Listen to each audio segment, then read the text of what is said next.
Welcome, welcome, welcome to Walking the Path. Wow. I'm so grateful and so thankful. I'm so grateful and so thankful to be here right now, right here, right now. I just, what a beautiful day this is. Welcome, everybody. Thank you for joining. What a beautiful day this is as I came onto the campus at Rythmia, seeing old friends. Reverend Michael Bernard Beckwith is here this week, which is just like to have my teacher here is such a joy. And, you know, he just brings such a beautiful vibration. So it's a great week at Rythmia. It's always a great week at Rythmia, and it just keeps getting better. Do you have that feeling in your life? Like it's really good and it just keeps getting better? That's the feeling I want you to have. I want you to have that feeling of it's so good and there's more good to come. And today we're going to talk about overcoming obstacles to that feeling, to that knowing, really is what it is. As we transform our vision, we transform the world, because we're really typically not seeing reality. We're seeing our interpretation of reality, mitigated by our thoughts, opinions, judgments, points of view and perspectives, conditionings, etc. Now, really quickly, I want to talk about Rythmia. You know, we're here at Rythmia this week. I live in Costa Rica. I get to teach at Rythmia, and it's such a joy. And here, Reverend Michael is here this week. We have amazing guest speakers quite frequently. and this week is no exception. But whether there's a guest speaker here or not, there's transformation. So if you're living life in a way, and when I said, I want for you to live life as if this is so good, and what's the cherry on top? Life is so good and it keeps getting better. If you're in a place right now where you're feeling like life sucks and it's only getting worse, I know that feeling. I know that feeling.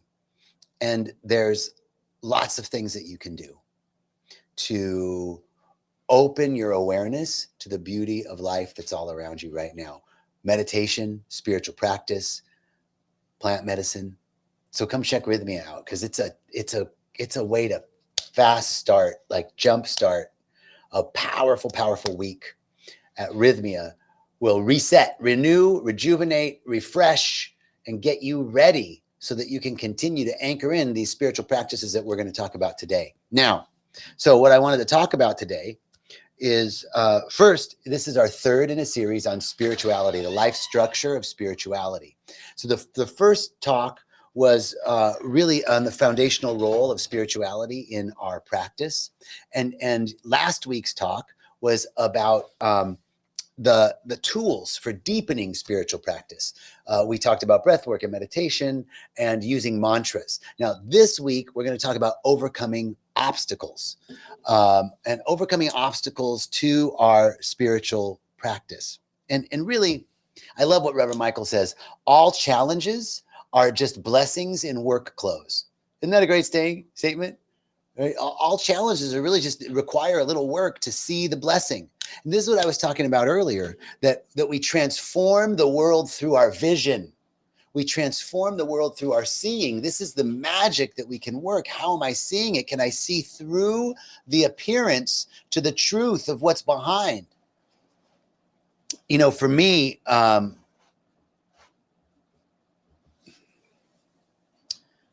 I've been noticing recently, you know, I get to live in Costa Rica, and I live in a place called Playa Avellanas, and where I live, it's a lot of dirt roads, and there's some back roads. It's getting really developed right now, sadly enough, because it was just a little piece of hidden paradise, you know, when I first came here.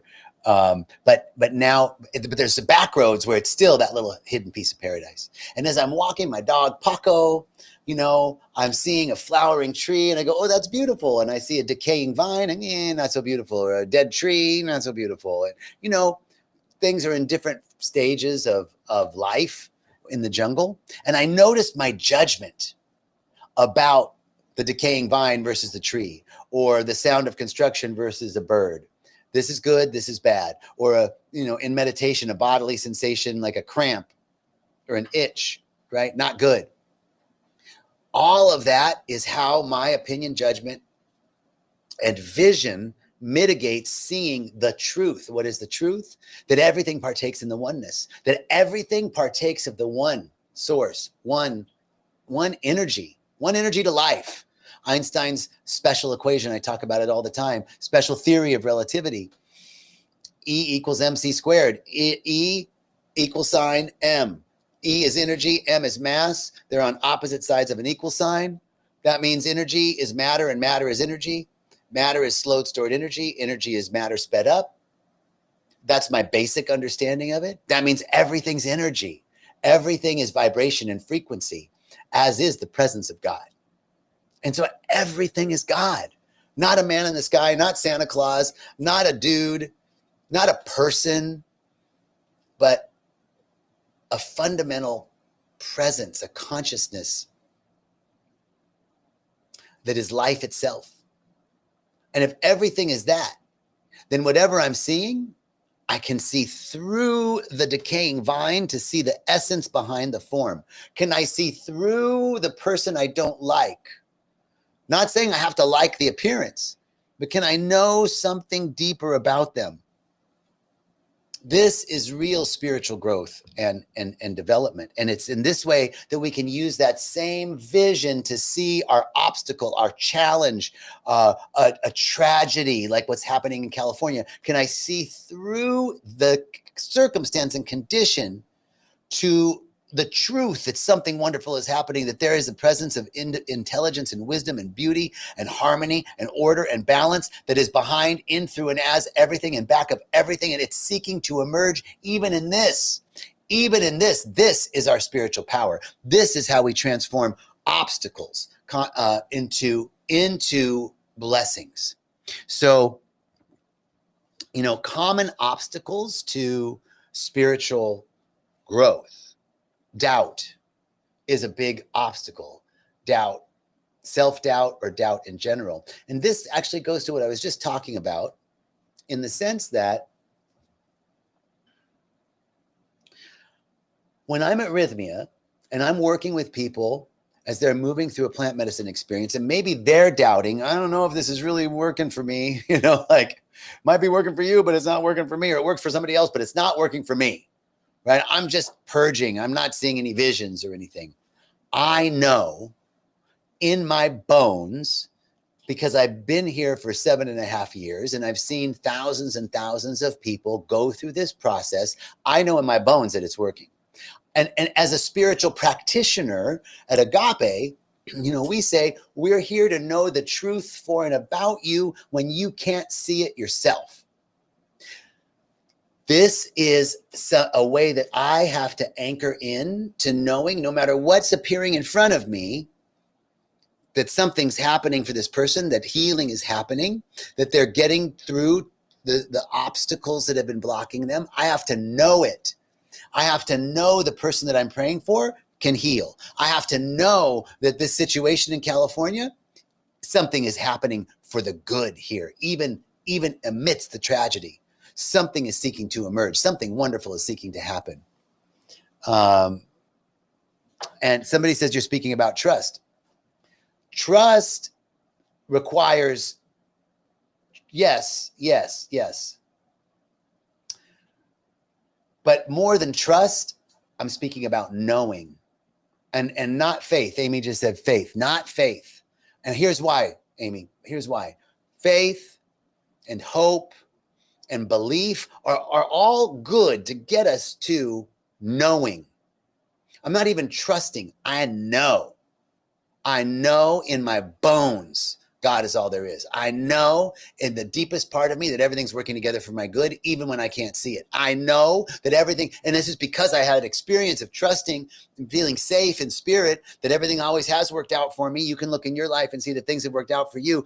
But this idea of doubt and maybe, it's easy. It's easy to fall in the face of something like the fires in California.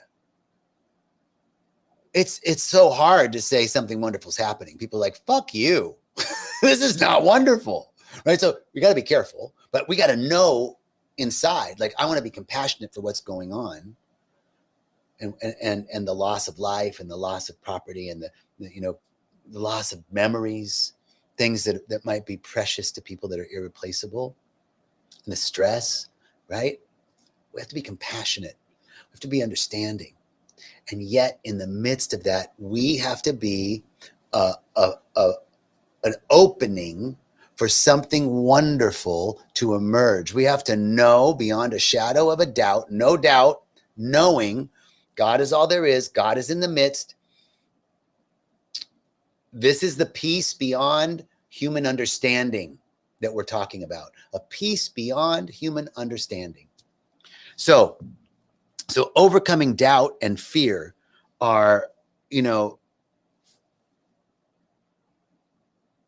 we overcome doubt and fear through our knowing. And how do we get to a place of deep knowing? Through experience. And we can look, you don't have to have a bunch of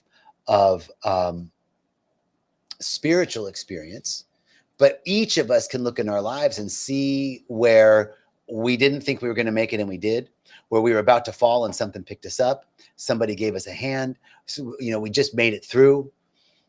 Those situations, those miraculous situations in our lives where our back was against the wall and we got through, we got over those. We can start anchoring those moments to help us remember, anchor those moments to help us remember when the shift hits the fan and stuff's going crazy and the circumstance and condition are out of control. That's when we anchor into this truth of knowing.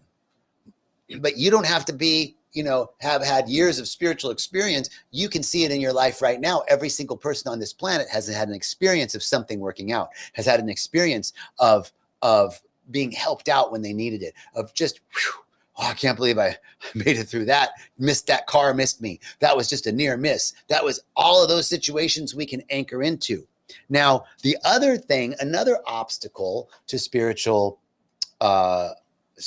practice are distractions. And we have a lot of distractions in our lives today. But everything can be a distraction. And it anchors into here to knowing what you want. This is how you know what a distraction is, by knowing what you want. And is that what I want? Right? Because I could say social media is bad. Oh, but you're watching me on social media. So everything but this. Right? Ban social media except walking the path.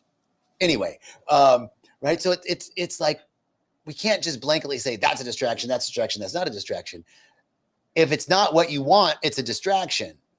So we got to get clear about what we want. This is how we move through distraction. That the things that pull us away from where we want to go are a distraction. So we want to make sure that everything that we're doing, we want to get clear about what we want, and everything that we're doing is supporting this intention, right? Now, is going to the gym a distraction from my spiritual practice? Well, it's not. If I want spirituality, going to the gym isn't it? Well, let's look at that, because keeping your body temple healthy and vibrant so that you can hold more light is an integral part of your spiritual practice, so that you can be a light worker and a light warrior in the planet. So getting clear about what a distraction is getting clear about what you want. Now, so navigating these obstacles, how do you navigate fear, distraction, worry, doubt, not enoughness? The first place is to acknowledge and accept where you are. Acceptance is the only thing that heals, Carl Jung says. Carl Jung also said, what we resist persists. So acceptance is a tricky thing, because we think a lot of times that if I accept what's so, that means I'm resigning myself to it being that way. And that's not the truth. Acceptance is actually the way that we unwind this pattern. The way we unwind the pattern that got us to where we are at is by accepting. If I can accept something, this is more about acceptance than it is about transformation. In fact, the transformation is accepting. In fact, when I can accept what's so, if I can accept myself, if I can accept this moment right now, just as it is, that's transformative, because most of the time we're wanting something different.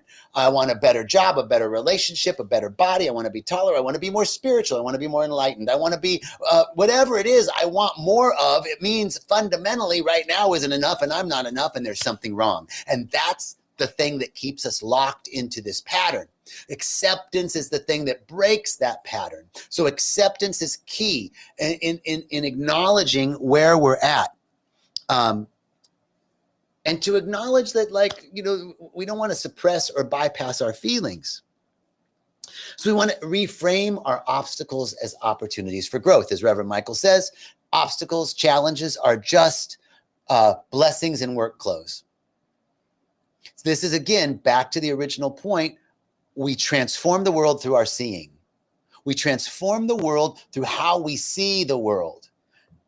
Wayne Dyer says, happy people live in a happy world. Hostile people live in a hostile world. Same world. It's the same world, boo. How are we seeing it? What are we bringing to it? That's a huge piece. So I want you to take that on as an affirmation. Every challenge is a blessing in work clothes. What's my blessing here? Let me see it. That's a huge piece.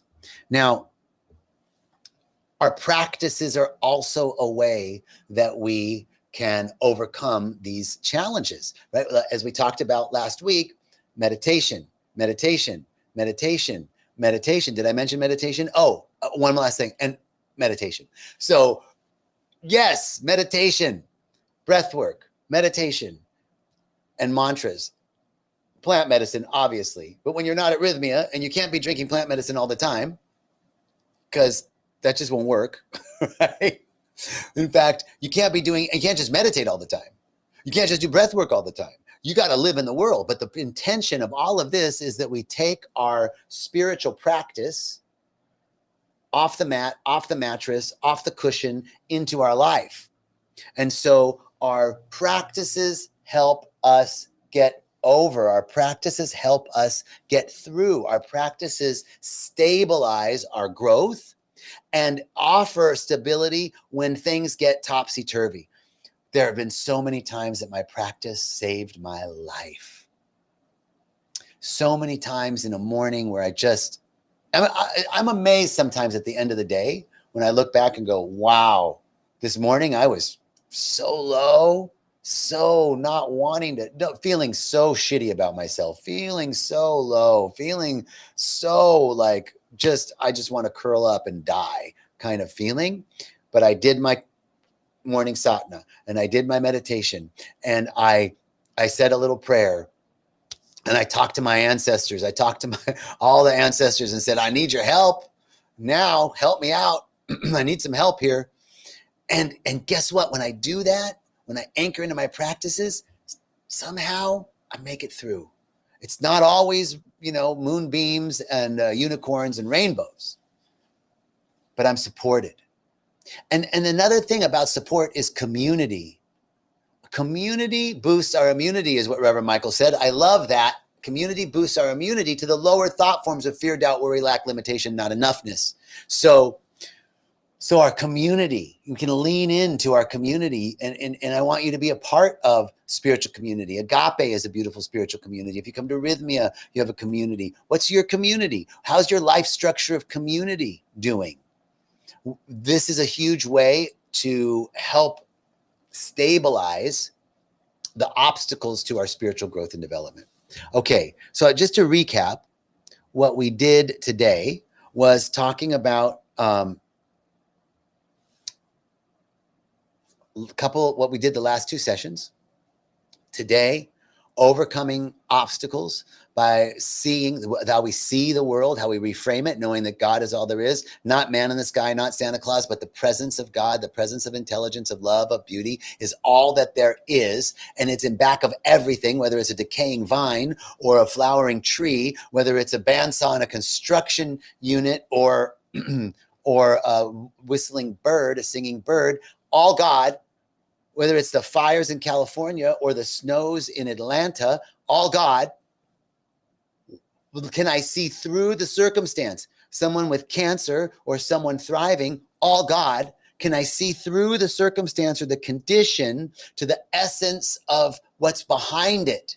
Can I see the beauty of love, intelligence that's always here? This is our spiritual practice. Overcoming these obstacles, many times fear and doubt and worry and lack and limitation. So we use our spiritual practices. We remember that whatever is coming up is happening for us, and that obstacles are just blessings in work clothes. And finally, we anchor into our practices as a means of helping us through those challenging times, and community boosting our immunity. Next week, we're talking about living your values, spirituality in action. So spirituality in action is going to be next week's talk. Spirituality number 4, spirituality in action. And I'm really excited to announce I have a John Jacob action figure that's going to spiritual action figure. It's anyway. Forget it. I'm super excited. Thank you for joining today. God bless you. God keep you. Shine her face upon you and bring you peace. I look forward to seeing you next week. Have a beautiful